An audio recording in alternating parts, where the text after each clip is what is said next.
Hi welcome to தரு cooking. So இன்றைக்கி afternoon to night routine பார்க்கலாம். ஸோ இந்த மிஷினோட ரிவ்யூ வந்து கேட்டிருந்தீங்க. ஸோ நானே இப்போ தான் யூஸ் பண்ண ஆரம்பிச்சிருக்கேன். போக போக அப்படி கொஞ்சம் கொஞ்சமாக சொல்கிறேன். ஸோ இதில் பார்த்தீங்கன்னா ஒரே ஒரு டிசப்பாயின்ட்மெண்ட் என்னென்னா ட்ரெஸ்ஸு ஒன்றோட ஒன்று ரொம்ப சிக்கிக்குது. இதோ இப்போ பாருங்கள், இதெல்லாம் கொஞ்சம் எடுக்கிறது கொஞ்சம் கஷ்டம். பக்கெட் வச்சு எடுத்தாலும் அங்கே நம்ம போய் காய போடும்போது ஒன்றோட ஒன்று சிக்கியிருக்கும் போது கீழே விழுந்தது. பெஸ்ட்டு வந்து ஒரு பேஸ்கெட் வாங்கி வச்சுக்கணும் தான் நினைக்கிறேன். ஸோ வாஷிங் மிஷினுக்கு வெளியில் பார்த்திங்கன்னா இந்த மாதிரி வந்து ஸ்பேஸ் வந்து எல்லாமே அவுட்லெட்டு அப்புறமேட்டு பைப்க்கு எல்லாமே கொடுத்துருக்கோம். ஆனால் டைல்ஸ் எல்லாம் ஊட்டிட்டு அதுக்கப்புறமேட்டு தான் வந்து அங்கே வந்து ஃபிட் பண்ணணும். அப்படியே காய போடுறதுக்கு பக்கத்துலேயே கயிறு இருக்கிறதுனால இது ஈஸியாக இருக்கும். ஸோ துணியெல்லாம் காய போட்டுட்டு வந்துட்டு வீடு இன்னும் கூட்டணும். எல்லாம் ஸ்கூலுக்குலாம் கிளம்புனதுக்கு அப்புறமேட்டு வீடு இப்படி தான் இருக்குது. ஸோ அது வந்து எல்லாம் கூட்டணும். துணி வந்து நேற்று நைட்டு மடித்து வச்சுட்டு ஆனால் இன்னும் எடுத்து வைக்கல. அதே மாதிரி பழைய வந்து டாப் லோடில் பார்த்திங்கன்னா இந்த மாதிரி க்ளீன் பண்ணணும்னு அவசியம் இல்லை. ஜஸ்ட் ஓப்பன் மட்டும் பண்ணி வச்சா போதும். ஆனால் இதில் வந்து அந்த ரப்பரை வந்து தொடச்சிடணும். ஏன்னா அந்த ரப்பர் வழியாக தான் தண்ணி வந்து வருது. ஸோ அது வந்து அப்பப்போ வந்து தொடச்சிடணும். அது ஒன்று இருக்குது. அதே மாதிரி இந்த கண்ணாடியில் ஸ்டீம் வந்து யூஸ் பண்ணி தான் இது வந்து வாஷ் பண்ணுது. ஸோ அதனால் அதிலலாம் தண்ணி வந்து அப்படியே படிஞ்ச மாதிரி ஆயிடும். ஸோ அதனால் அதையும் க்ளீன் பண்ணிடணும். ஸோ இந்த வேலையெல்லாம் முடிச்சுட்டு சாமி ரூம் க்ளீன் பண்ண ஆரம்பிச்சாச்சு. ஸோ சாமி ரூம் க்ளீன் பண்ணுறதுக்கு நான் எப்பயுமே நம்ம ரேஷன் வேஸ்ட் இருக்குல்ல, ஸோ அது வந்து இந்த மாதிரி 2 பீஸ் எடுத்துப்பேன். ஒன்று வந்து ட்ரையாக வந்து துடைக்கிறதுக்கு, இன்னொன்று வந்து லைட்டாக அந்த வெட்டான இடத்தெல்லாம் துடைக்கிறதுக்குன்னு. ஸோ எப்பயும் போல் நம்ம வினிகர், விளக்குற லிக்விடும் தண்ணி இது கலந்து அந்த ஸ்ப்ரேயில் தான் பார்த்திங்கன்னா ஃபுல்லாக வந்து ஃபஸ்ட்டு அதை டஸ்ட்டெல்லாம் பண்ணிவிட்டு சின்ன சின்ன அந்த பூவெல்லாம் கீழே விழுந்திருக்கும்ல, ஸோ அதெல்லாம் தான் அந்த ப்ளூ கலர் தட்டில் எல்லாத்தையும் ஸ்டோர் பண்ணிவிட்டு அதுக்கப்புறமேட்டு ஸ்ப்ரே பண்ணிவிட்டு தொடச்சிருவேன். அதே மாதிரி இந்த விளக்குலாம் வைக்கிற ஸ்டாண்டையும் அது வந்து வாஷ் பண்ண முடியாது. ஸோ அதனால் இதே மாதிரி இந்த ஸ்ப்ரே வச்சு நல்லா நீட்டாக வந்து தொடச்சி விட்டுருவேன்.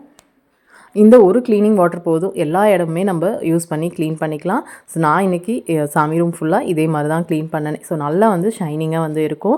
ஸோ இந்த கீழே இருக்கிற அந்த ட்ரே எல்லாமே பார்த்திங்கன்னா இதே மாதிரி ஸ்ப்ரே பண்ணிவிட்டு ஜஸ்ட் அந்த துணி வச்சு தொடச்சா போதும். அதே மாதிரி சாமி ரூமுக்கு வெளி பக்கத்தில் இருக்கிற அந்த டோரு, மிரரு எல்லாமே பார்த்திங்கன்னா இதே மாதிரி தான் வந்து க்ளீன் பண்ணுவேன். ஸோ இந்த மாதிரி சின்ன சின்ன டஸ்ட்டு தான் இருக்கும், ரொம்ப பெருசாக டஸ்ட் இருக்காது.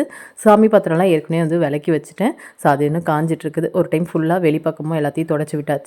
மெயினான ஏரியா எங்கன்னு பார்த்திங்கன்னா அந்த சாமி ரூமோட அந்த கைப்பிடி, அதுக்கப்புறமேட்டு மேல் பக்கத்தில் இருக்கிற இடம். ஸோ அதெல்லாம் தான் வந்து சீக்கிரமாக டஸ்ட் ஆயிடும். ஸோ அதுதான் வந்து ஏன்னா வந்தோடனே யாராச்சும் வீட்டுக்கு வந்தாங்கன்னா பார்வைக்கு தெரியறதே இந்த மேல் இடம் தான். ஸோ அப்படிங்கும்போது அது எப்பயுமே நீட்டாக இருக்கணும்னு பார்ப்பேன். ஸோ இது பாருங்கள், 2 நாள் தான் ஆச்சு தொடச்சி, அதுக்குள்ளே அவ்வளோ டஸ்ட்டு வந்து ஆகிடுச்சு. ஸோ சாமி ரூம் ஃபைனலாக எல்லாம் தொடச்சி முடிச்சுட்டு ஈவினிங் தண்ணிக்காக ஸ்நாக்ஸுக்கு பார்த்திங்கன்னா வேர்க்கடலை இருக்குல்ல, பச்சை வேர்க்கடலை டிமார்ட்டில் வாங்கிட்டு வந்தது.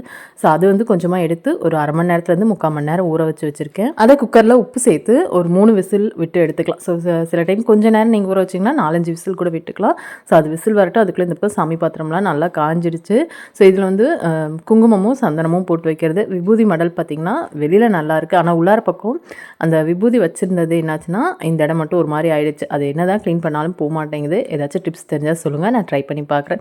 நைட் டிஃபனுக்கும் அப்படியே வந்து பாசிப்பருப்பு கொஞ்சம், துவரம்பருப்பு கொஞ்சம் டிஃபன் சாம்பாருக்கு ஊற வச்சுட்டேன்னா சாமிலாம் கும்பிட்டு முடிச்சுட்டு வந்தோடனே டிஃபன் வேலையை ஆரம்பிச்சிடலாம். நான் அதை ரெடி பண்ணி வச்சுட்டு தண்ணிக்காக ஸ்நாக்ஸ் கொடுத்துட்டு சாம்பாருக்கு வெங்காயம் பூண்டெல்லாம் இப்போயே உரிச்சு வச்சுட்டேன்.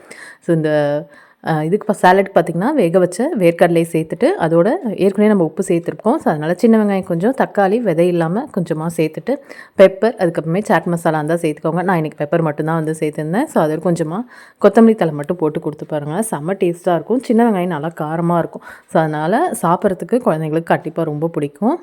ஃப்ரெஷ்ஷப் ஆகிட்டு வந்துட்டு சாமி பாத்திரத்துக்கு எல்லாம் மஞ்சள் குங்குமம் வச்சுட்டு அந்த விபூதியும் குங்குமமும் ஒரு பேப்பர் கப்பில் எடுத்து வச்சுருந்தால, ஸோ அதெல்லாம் எடுத்து அதில் திருப்பி எடுத்து வச்சுட்டு சாம்பிராணி போடுறதுக்கு எப்பயுமே இந்த பக்கெட்டில் தேங்காய் மூடி இருக்குல்ல அந்த ஓடு, அதை வந்து காய வச்சு இந்த மாதிரி எடுத்து வச்சுருப்பேன். ஸோ அதை அடுப்பில் இந்த மாதிரி வந்து காமிச்சு கொஞ்சம் நேரம் அந்த தணல்லாம் நெருப்பெல்லாம் அடங்குற வரைக்கும் வெளியில் வச்சுருவேன். அதுக்கப்புறமேட்டு நல்லா வந்து அடங்கினதுக்கு அப்புறமேட்டு எடுத்து சாம்பிராணி தூள் போட்டு காமிச்சா நல்லாயிருக்கும். டியூஸ்டேங்கிறதுனால முருகருக்கு தான் இன்றைக்கி வந்து சாமி கும்பிட்டுருக்கேன். ஏற்கனவே வந்து 7 வெற்றிலை தீபம்லாம் 6 வெற்றிலை தீபம்லாம் வச்சு ஏற்கனவே சாமி வந்து கும்பிட்டாச்சு. அதனால் இப்போ நார்மலாக எப்பயும் போல் வந்து ஈவினிங் சாமி கும்பிட்டு சாம்பிராணிலாம் காமிச்சிட்டு மத்தியானம் காய போட்டிருந்த துணியெல்லாம் எடுத்து மடித்து வச்சுட்டேன்.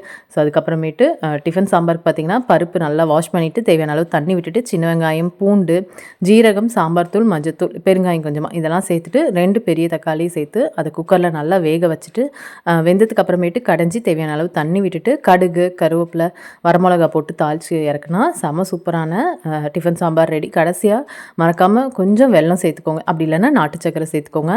ஸோ நான் பட்டுன்னு வெள்ளத்தை போட்ட போல இருக்குது, சாம்பார்லாம் தெரிச்சிருச்சு.